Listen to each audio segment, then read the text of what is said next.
And I have 11 o'clock. We'll go ahead and get started. I know we have some people that will be logging on later and some that are having some Microsoft account issues because of the large outage last night, and glad that Sarah was not one of them. Sarah Brinkman from Stratus Health. Sarah is a program manager there at Stratus, and she will be doing our presentation for today. So we want to welcome her. But before we get started, just a reminder, as always, to please chat in any questions, and or you can send them to me via email, although I have had some email issues myself this morning, so chatting is probably a better approach. And your phones are muted until you want to ask a question. You can also unmute your phone and just ask a question directly. I will be sending out the PowerPoint presentation with a recording of the event. But before we get started, I want to thank David Conrad and Joyce Fillenworth at the State Office of Rural Health for all of their support. And as always, Ali Orwig there at IRHA for supporting the Zoom platform in the background. Just a couple of quick reminders. The ED transfer communication data is due to me by October the 15th. Thank you to those who have already submitted their data. And if you have any issues, why, just shoot me an email and let me know if you're the individual at your hospital that submits that data. Just a reminder to export the report out of the tool and send me the report only. It's the MBQIP button inside that tool, and don't email the tool to me. And as always, to send it securely. Our contract with the Indiana State Office of Rural Health is currently being finalized, but I wanted to give you a heads up and let you know that we will be having some additions to our swing bed initiative, and hopefully everything will be approved soon, and we're wanting to provide a certificate program to our hospitals. And also a reminder about the Critical Access Hospital convening meeting that will be held virtually on October the 9th. That convening meeting is hosted by the Indiana Hospital Association, the Indiana Rural Health Association, QSource, the Indiana State Department of Health Epidemiology Resource Center, State Office of Rural Health, and I believe I mentioned QSource, but also Valiant Health Quality Solutions. So it's a large group of your statewide partners. The agenda is very full and lots of good opportunities. And we will also be presenting the Critical Access Hospital Awards at that time. So if you want to join and haven't registered, we have a few spots left. Just email me and I will put my email in the chat for you. And we also, as we move forward over the next year, will be aligning and promoting the telehealth education webinars by IRHA, and promoting your, building your programs there at the hospital so that you can feel like you're fully using your telehealth systems. So at this time, I will go ahead then and turn the meeting over to Sarah. As I mentioned before, Sarah is the program manager there at Stratus Health, and Stratus Health is a support center for the MBQIP program, and they do a magnificent job of providing that support, answering questions, and really doing a great job of facilitating quality improvement. So Sarah, I will go on mute and turn the program over to you. Great, thanks Becky for that lovely intro. Many of you have been on calls with me before, so you know I'm typically a pretty informal presenter. Today we're going to put that to the test as I'm sitting just outside a room where a 6-year-old is doing virtual first grade. So I'm hoping that we can get through the next half hour with minimal interruptions, but if I do get interrupted, please know that that's what's happening here. Life goes on. So today we're going to focus on an overview of MBQIP and then some suggested best practices for the outpatient measures and the emergency department transfer communication measure. We've had this conversation before, so some of you may have heard this in the past, and welcome your feedback and thoughts on additional approaches or things that you've tried in the meantime that have or haven't worked.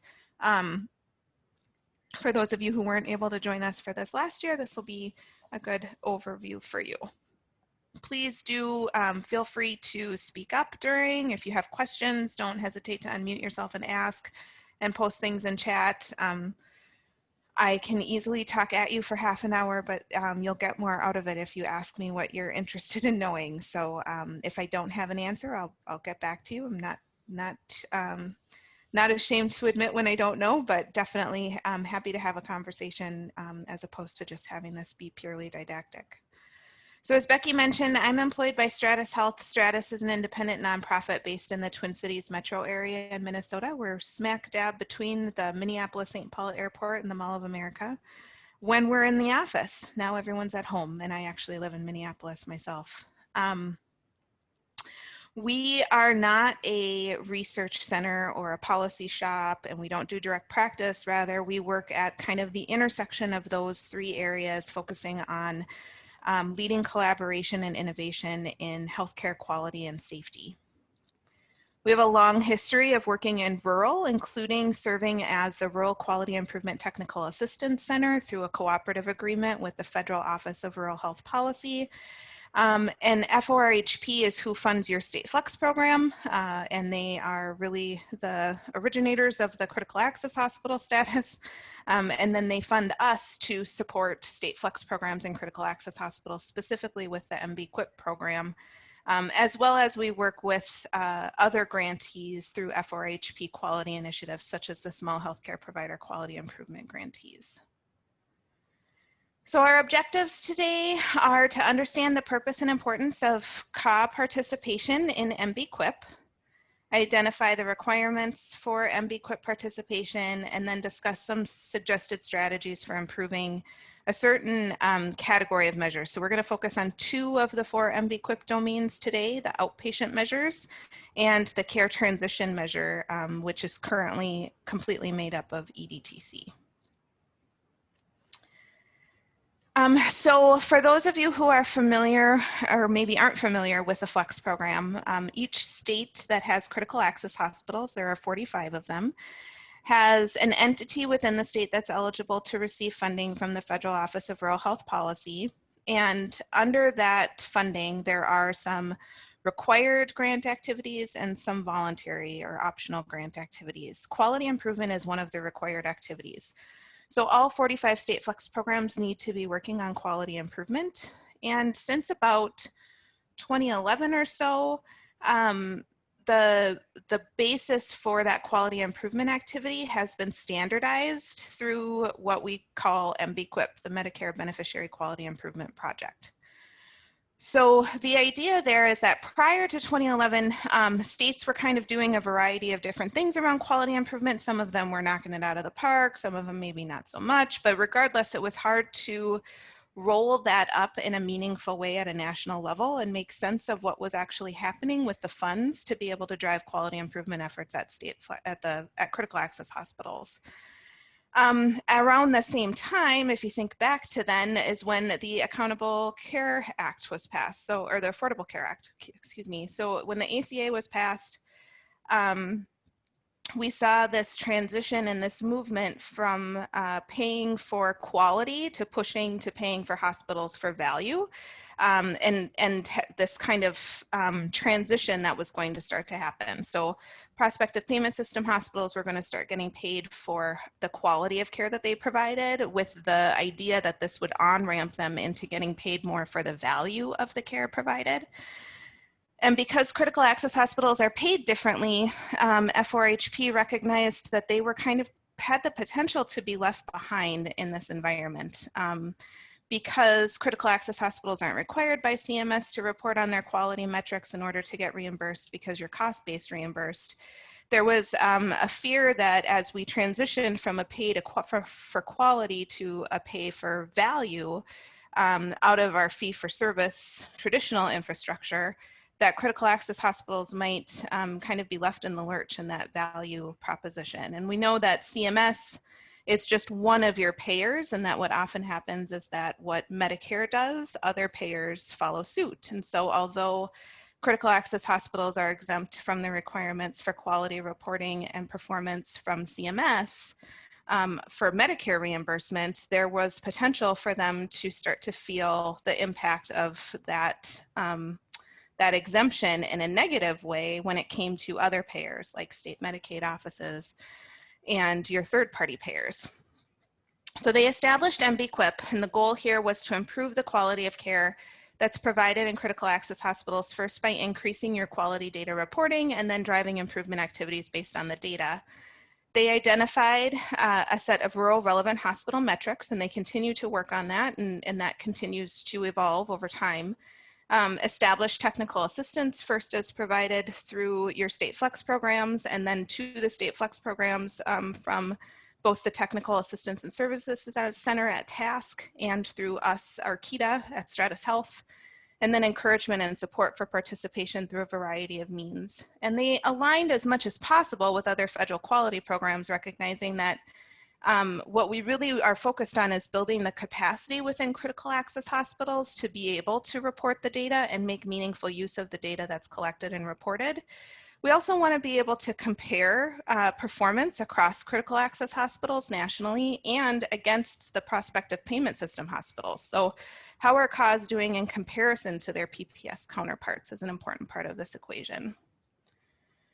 So in a more simplistic way of saying this is that the goals of MBQIP are that CAHs report a common set of rural relevant metrics and that they measure and demonstrate improvement. And in quality, what we say is you can't improve what you can't measure, so you have to start with that measurement.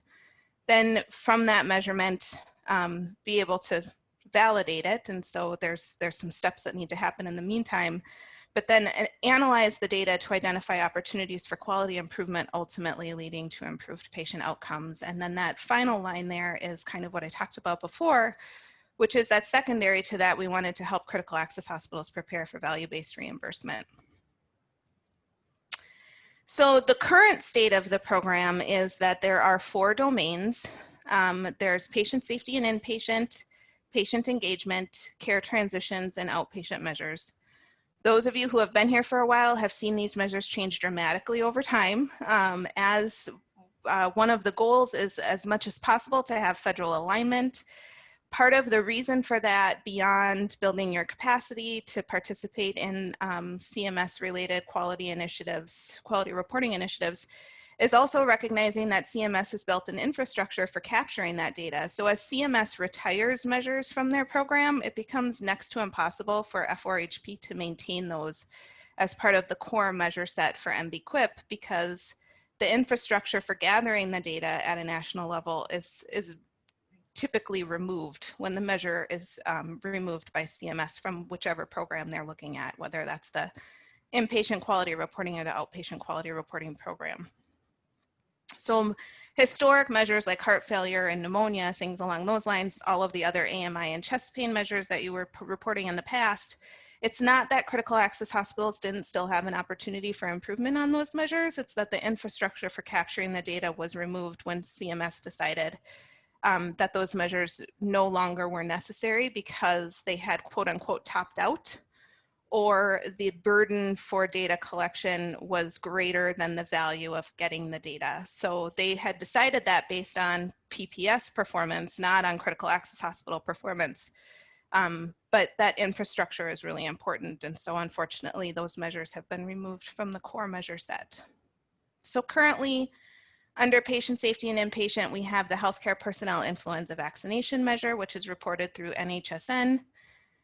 That flu season is just around the corner, so that's one to definitely be paying attention to and making sure that as you're getting started with your with the provision of the availability of that that vaccination to your staff and auxiliary and board and so on and so forth, that you're tracking on that and ready to report that, whether you decide to do that on a monthly basis or at the end of the reporting period, which runs from October 1st to March 31st. And then the reporting, I believe, for that is in May.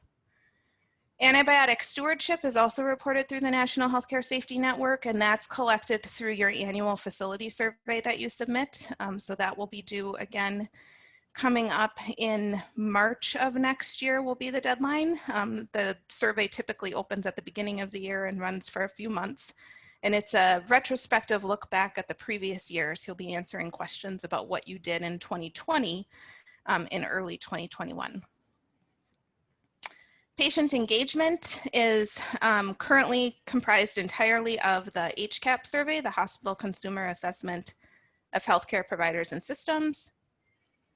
And you'll be having a webinar in a couple of months, I believe, with my colleague Carla to review some best practices around HCAP's quality improvement. We're going to talk today about these final two categories. So care transitions is completely comprised of the Emergency Department Transfer Communication Measure, EDTC. You can see there is a little footnote there. EDTC is currently the only MBQIP core measure that is not collected through either CMS or NHSN. As Becky mentioned at the beginning, your data for that will be due in the next few weeks for the most recently wrapped up quarter, and that is submitted through your state flex program. And then finally, in the outpatient domain, we have the remaining AMI measures. There used to be more than this. There's 2 left. So we're looking at fibrinolytic therapy within 30 minutes and time to transfer.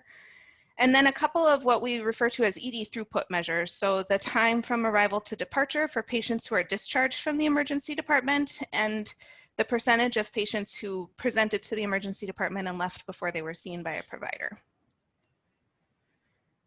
This little infographic just gives you kind of a breakdown in a different way than what we just talked about of how the data is submitted. So QualityNet is the data warehouse for CMS, and that is where the measures that we're going to talk about today in terms of your kind of outpatient emergency department measures are collected and reported to, and then your HCAP survey is also submitted through QualityNet. NHSN is the National Healthcare Safety Network. That's the data warehouse for the Centers for Disease Control and Prevention, and that's where your healthcare personnel influenza vaccination and your antibiotic stewardship data is submitted. And then EDTC, again, is submitted through your state flex program. So I'm going to pause just for a moment to see if there's any questions about the overview. Or Becky, if there's anything that you were hoping I would cover in the overview that I didn't get to. No, I was just going to add that all of the measures are listed in the attachment that I sent out with the calendar invitation as a point of reference. If you have any questions about that, give me a call. There is a second page to that document, which are some supplemental types of activities that we can work on through the MBQIP contract. And so that is where we have added in our work around the swing beds, the infection control data, some readmission work, and in the future, we're going to be adding some substance use disorder work. So I just thought I would just share that. Great, yeah, that's a good call out. Since I explained how the State Flex program grant works, there are core measures that all states are expected to support their critical access hospitals with for reporting, and those are the ones we discussed. But then State Flex programs also have the opportunity, if their hospitals are doing well with reporting and performing well, to leverage the funds from F4HP to work on additional measures, so that you may have other measures that are kind of within your purview or that you think of as MBQIP measures or related to the State Flex program beyond the ones that we discussed today. So now we'll move into some suggested best practices. I have questions at the beginning just to kind of prompt you to think about what's worked well for you or what hasn't. I'm just going to pose those questions. It's the same question kind of every time so that you can be thinking about it. And after I review what our suggested best practices are, welcome your feedback either through the chat or please feel free to unmute yourself and speak up as well. Some conversation would be welcomed. So we're going to start with the 2 AMI measures, so fibrinolytic therapy received within 30 minutes of ED arrival, OP2, and the median time to transfer to another facility for acute coronary intervention, OP3. So as we discuss some of our suggested best practice strategies, we'd like to know what's worked for you and what hasn't. Across both of these measures, some of the things that we encourage is to diagnose as early in the patient flow as possible that someone is presenting with an AMI. And part of this is working with your EMS services to enable them to diagnose STEMI or to notify you all of a possible STEMI to initiate the appropriate preparation for receiving that patient. With any timing measures, it sounds so silly, but synchronizing clocks and equipment is essential to really be able to be accurate in your timing. And in these cases, every minute counts, and it's obviously mostly what we're focused on is the actual care that's provided and the outcome for the patient. But when you're looking at your measure performance, if you're looking to identify opportunities for improving the flow and reducing the time that it takes for something, it's important that those times are really accurate. And then making sure that you've established local guidelines or care pathways for your AMI patients. Specifically as it relates to fibrinolytic therapy, OP2, you want to ensure that your physicians on duty activate the reperfusion plan according to your established local guidelines. That you're treating registration for patients with AMI in a fashion that's similar to those who present with trauma. So are you able to fast track critical labs? What else do you do in a trauma situation that you would do when you're receiving an AMI patient? Especially if you have that EMS factor. Now I realize EMS isn't always the entity bringing in a person who's presenting with AMI, but what does it look like when someone presents? And then store the fibrinolytic agent in the emergency department. Again, that might sound really obvious, but sometimes it's not there and you have to go elsewhere to get what you're looking for. So making sure that you have it because every minute counts. Or establishing the ability to reconstitute or administer the fibrinolytic within the ED.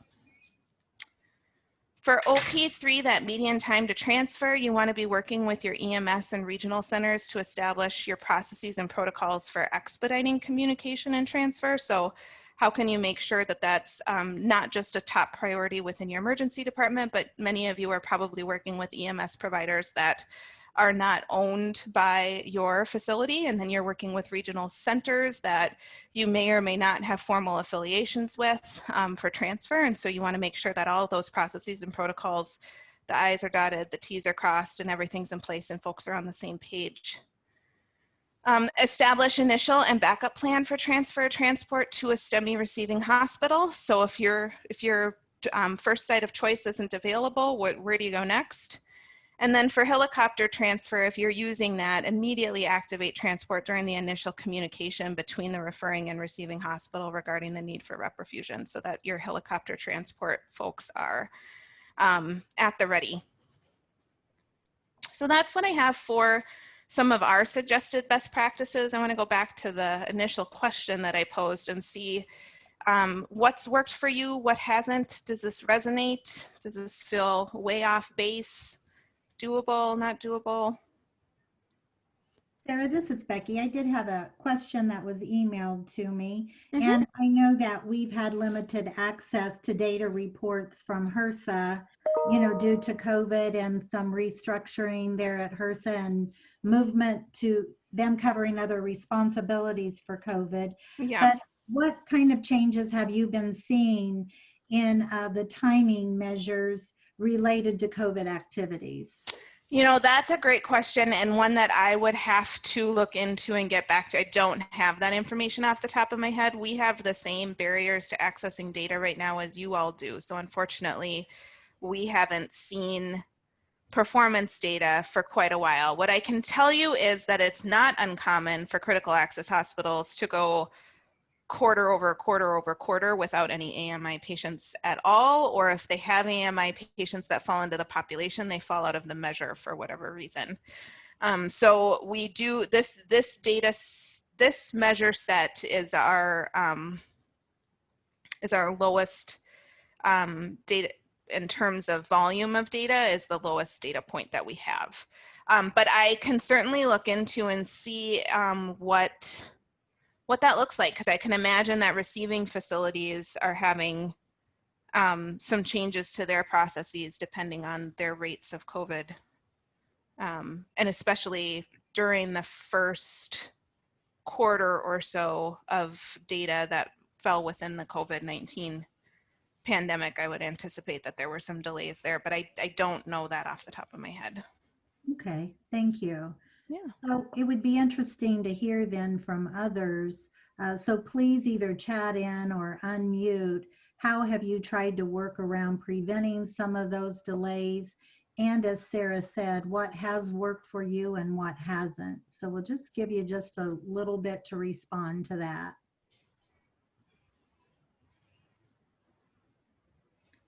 And to unmute your line, if you unclick the red microphone button, it will open up your line so that you can speak.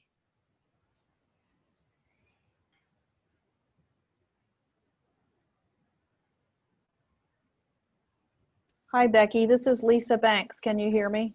Yes. Hi. We've done a lot of work here around those measures, but not specifically just those measures, but improving our ED management of chest pain, AMI overall. And so our emergency department took and owned this process at the urging of our CEO. And we collaborated with, near Cincinnati, collaborated with the Christ Hospital in Cincinnati. They are a chest pain certified facility. And so we sort of tagged onto them in their processes to do a lot of the things that Sarah just listed there, work on the care plans, protocols, if you will, a shared protocol with the Christ Hospital and so forth. And they are as a critical access, they are our #1 transfer facility. Let's see, the other things that we have done, worked really closely with them to help identify patients early on, worked with our EMS to get the EKGs done in the field and for them to transfer those results into our ED even ahead of the patient arrival. And so anyway, we're pretty proud of the work we've done with that. We've really shored up our times and our time to transfer. Our remaining issue, though, is that ground transport. Actually, we found ground transport, when it is available, is quicker than air care, helicopter transport. And our ground care, though, or ground travel still dogs us in that locally, they're not always available. They have limited staff and resources as well. And oftentimes they will be out on other calls. And so we're caught waiting for them to return back to transfer our cases. And so that's what most recently our ED department and our senior leaders have worked with our local ground transport companies to increase that availability. But that is the current struggle. Thanks, Lisa. That's very helpful. So overall, your rates have not changed a great deal then? Well, as far as that fibrinolytic, we have very low volume of that because our goal is to get them transferred as quick as possible. So we have the occasional fibrinolytic if there is going to be a delay in transfer. And then we have like a one call protocol with the Christ Hospital where our ED physician is speaking directly to their accepting physician there, and they will pretty much suggest if we need that fibrinolytic or not. So it's really hard to say how much we've improved. Our goal has been to eliminate that if we can and get the patient out the door. Our time to transfer, let's see, our time in-house, we strive for that goal of 30 minutes from our door, from the time they hit our door to leaving. But we hit that pretty closely, but again, it's our delays are more so due to that ground transportation availability and waiting for them to get there. So that is what will increase our door-to-door time. And so, Lisa, I'm assuming if you're waiting for ground transport, that those patients aren't coming in through EMS; they're coming in off the street. Well, sometimes they do, but. Exactly, or sometimes there's just not that availability with some of the locals. They've brought our patient here, but they have to be available for their 911 calls, so to speak. So yes, it's a combination there. Got it. Well, thank you for sharing. That's really helpful. And glad to know that some of the things that we suggested here are the things that you're doing, so that it resonates. I'll keep moving along a bit. The next measure that we wanted to talk about was the median time from ED arrival to departure for patients that are discharged from the emergency department, OP18. So be thinking about what's worked and what hasn't for you. This is really about patient flow, right? So how long are patients in the emergency department? And arguably, this is an area where critical access hospitals have the ability to really knock it out of the park in comparison to their PPS counterparts. So if you have a market share that you are vying for against a PPS facility that's not far away, why would a patient choose to come to your emergency department over theirs? The flow is likely to be much more manageable in a critical access hospital than in the PPS facility. So consider alternative patient flows. Do you have RN triage and registration at the bedside available? Are provider and RN team evaluations available upon arrival? And some facilities have found that to be the most effective, and that will also help with the next measure we're going to talk about, left without being seen. Low acuity patients are evaluated by a provider upon arrival and discharged as soon as full registration is completed. So if they're really not necessary to be seen in the emergency room, what they have is a low acuity issue, that if you do that evaluation upon arrival, that you really can get them in and out as quickly as possible. Share median times that patients have spent in the ED before being sent home. Sorry, I just had a 6-year-old tapping me on the leg there. Share median time patients spent in the ED before being sent home eval data with the ED managers. So do people know? You know, when you're working in the emergency department, if it is a fast-paced environment, if you're busy, you may not recognize, or your staff may not recognize, that as a patient, it feels like you're there forever, right? Any of us who have ever been in the emergency department know that if you're there as a patient, it feels like the clock stops. And if you work in the emergency department, or you've watched an emergency department television show, you know that from a worker perspective, it feels like time just flies by. And so making sure that people are aware of what the actual performance looks like, what that time looks like from a patient perspective. And then there is an Agency for Healthcare Resources and Quality, Research and Quality, AHRQ. They're improving patient flow and reducing ED crowding resources linked within the slides that I know Becky will be sending out, and that is a tool that you can utilize. So with that, any thoughts about what has and hasn't worked for you? Keep thinking about those. I'm going to go ahead and go through patient left without being seen because I think it's highly related. So left without being seen is OP22. And again, this is about patients who present to the emergency room, they sign in, but they're not actually seen by a provider before they leave. So first of all, you need to implement a process for capturing those patients. What does it look like when I come into your emergency room? If I'm never seen by the provider, what type of data do you have available to show that I was ever even there? So you want to gather that contact info at sign-in and reach out to patients that have left without being seen before the end of the shift or the next day to encourage them to seek care. So when they sign in, it's not just that you're getting a name, that you have a phone number or a way to reach them. And then if you are able to gather their contact information, when you follow up with them, ask why they left without being seen and utilize that feedback to improve processes. So if I did come in and I signed in, but I left before the provider saw me, why was that? Focus on shortening the time it takes for patients to be evaluated, which links back to what we talked about for the OP18 suggestions. Conduct regular patient record analysis to identify and understand trends. So if you do have follow-up with those patients, what are the diagnoses that are likely to leave without being seen, or what's the time frame? How long did they wait? Was it 5 minutes, in which case, how much can you do about that? Or was it 50 minutes, in which case, how much can you do about that? So what can you do? And then that same AHRQ resource is available for improving patient flow and reducing ED crowding. So just open it up for discussion about what's worked for you and what hasn't in terms of improving the flow in your emergency departments. And again, unmute your lines to speak, or you can chat in. And we'll just give it just a couple of minutes for people to respond.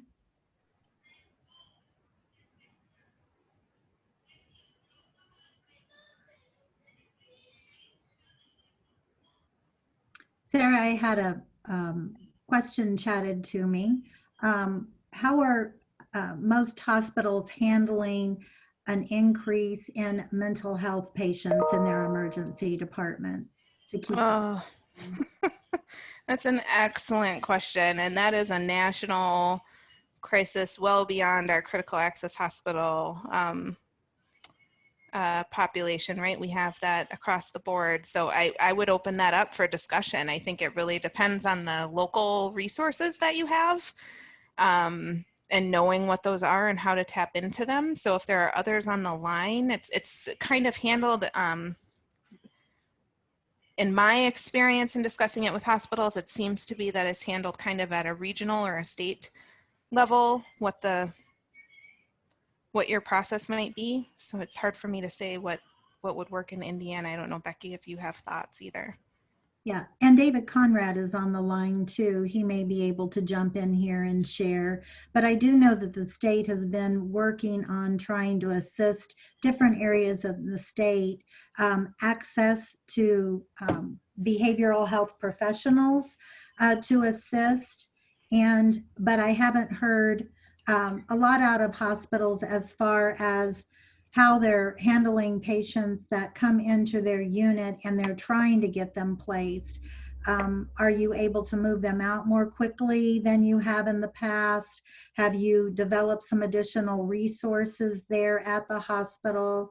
Have you brought in social workers more to assist? So would like to open it up and welcome David to chime in here too.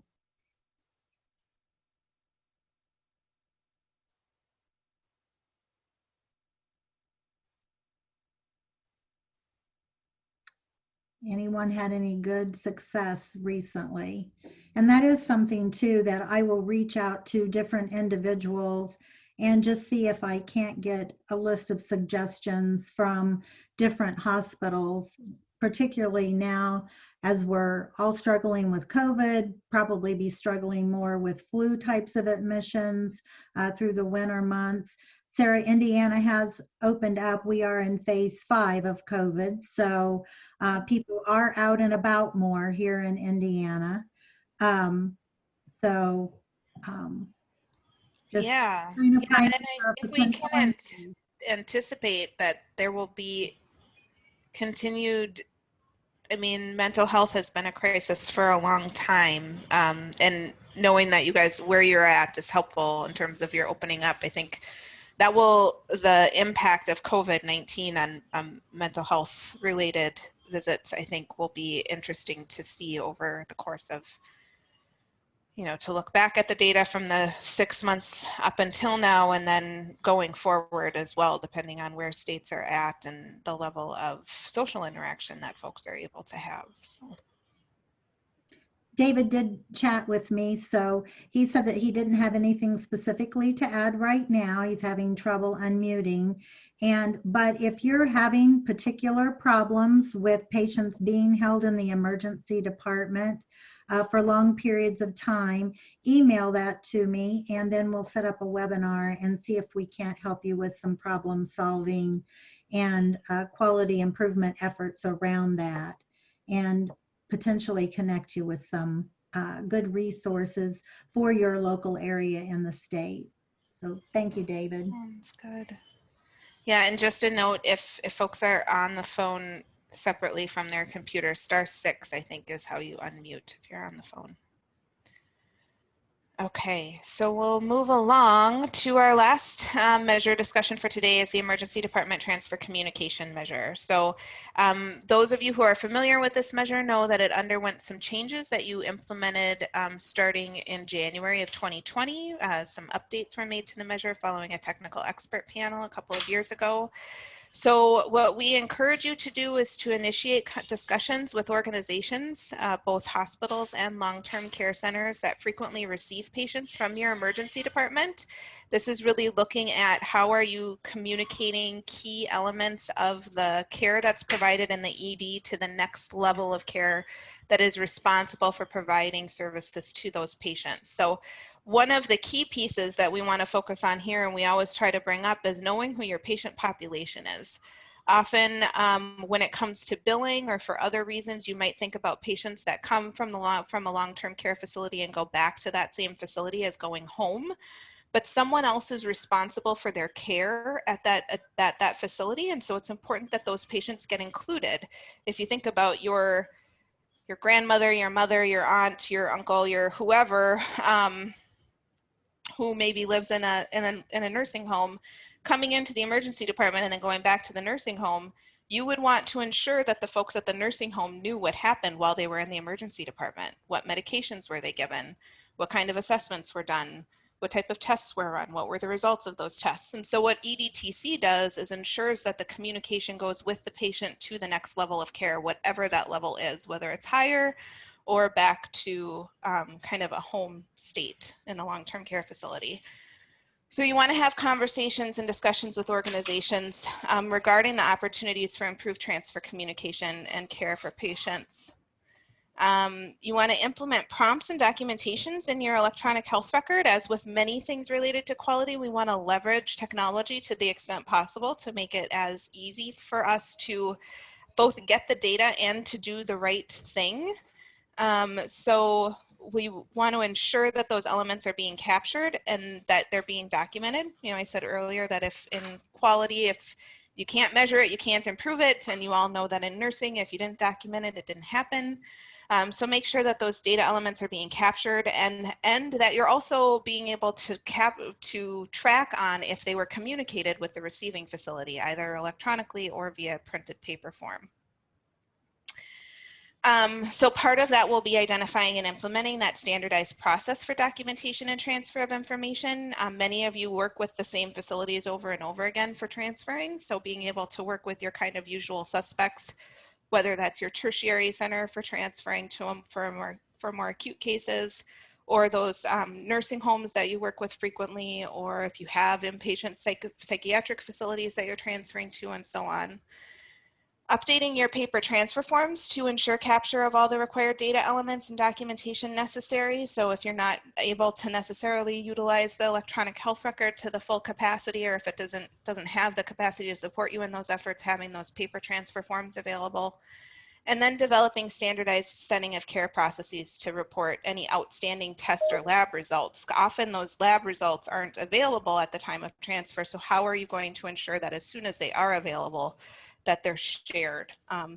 This becomes really important, and we see it come up often with regards to antibiotic stewardship in your long-term care facility patients. If patients come in, we see UTIs often being treated in an emergency department setting, and then the labs come back and it turns out that they didn't have a UTI. So making sure that that information is transferred back to the nursing home so they can stop the provision of antibiotics. And of course, this is important for all different types of diagnostic testing that you're doing within the facility when you're transferring out to another location.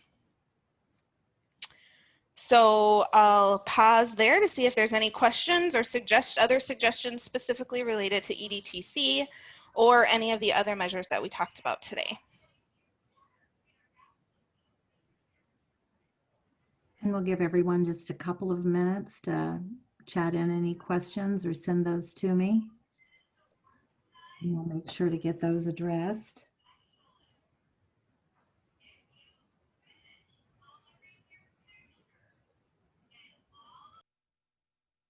Sarah, any suggestions around transferring patients and making sure that families are included in the information and appropriately managed during the COVID season? Oh, that's a great question. You know, the family piece hasn't, in my experience, come up with regards to EDTC. So I would need to ask Robin if she's had that question posed to her. I think having the next setting of care, ensuring that they have the information is most likely where families are going to get that from, right? So if they're going to a larger tertiary center, the family is going to have additional questions for whatever acute care is being provided in that tertiary center. And then if they're in a long-term care facility, but presumably the family would already have a communication and relationship with that facility. So I think ensuring that the next setting of care has that information is the key in ensuring then that family and loved ones have access to it as appropriate. Okay, great, great. This question that came in isn't necessarily around ED transfer communication, but wondering if there was any update to any potential measures for swing bed units or swing bed departments. Yeah, so swing beds has definitely been a hot topic, and rightfully so. It is something that the Federal Office of Rural Health Policy is focusing on closely, and I heard you earlier, Becky, talking about some swing bed related projects. There's a lot of state flex programs that are doing swing beds as an additional measure, and it's kind of an innovative percolator right now. We've got all different kinds of measures that are being considered and being tested. We don't have a standardized way for collecting all of that data at a national level, but it is definitely something that the federal office is interested in pursuing going forward and having a more standardized approach. So I don't have anything specific to offer in terms of what we might anticipate for a future measure at this point, but just know that it is definitely being looked at, and the desire to, especially with the new conditions of participation requirements that came out last year, and the need for being able to demonstrate that the next level of care that's being selected for a patient is the most appropriate for care transitions, that you need to have that quality data from your swing bed program to be able to demonstrate why a patient should go to swing bed rather than a long-term care facility, for example. And so this is kind of the depending on how you look at it, I kind of think of it as the fun time where we get to see how everybody's been innovative in that way, and then figure out how to either pick from that or mix and match from that innovation that's been happening, and determine what the next steps are at a national level. Thank you. We'll be very interested in hearing more about that. And just for those that haven't been as involved in the swing bed initiative, currently in Indiana, we are not specifically collecting any data measures. Many of the hospitals are collecting their own quality improvement data and using internally, but we will be continuing to have our monthly 30-minute webinars, and then once a quarter, we'll be having a regional meeting for an hour. And over this past year, we will continue our quality improvement and conditions of participation education, with a real focus on making sure that we're maximizing reimbursement. So to kind of, those that are working on that initiative, to prep for that, you might start looking at your claims compared to what is documented in the medical record, and making sure that you're coordinating with your coders and billing department to make sure that you're billing for everything that you can, and really making sure that your swing bed is as lucrative as possible. I had attached all of the MBQIP measures to the calendar invitation for today. At the beginning of the program, I mentioned that there are 2 pages to that document. Sarah went through all of the measures that are the core measures for MBQIP. Early in the slides. We'll be covering more best practices in our next Flex Quality Networking Council meeting in 2 months. But the Indiana team is also going to continue, if you look at the second page of that document, still providing education around the infection data and antibiotic stewardship.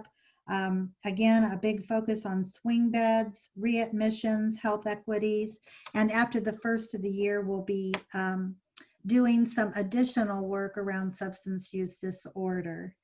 So, Sarah, any closing remarks?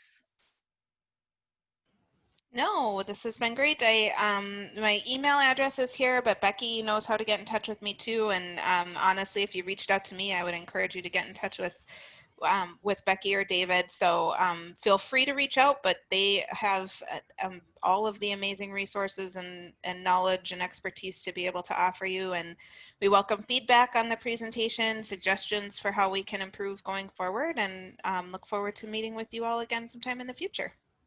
Yes, and I do want to mention that watch in my monthly updates that Stratus Health also provides data abstraction assistance.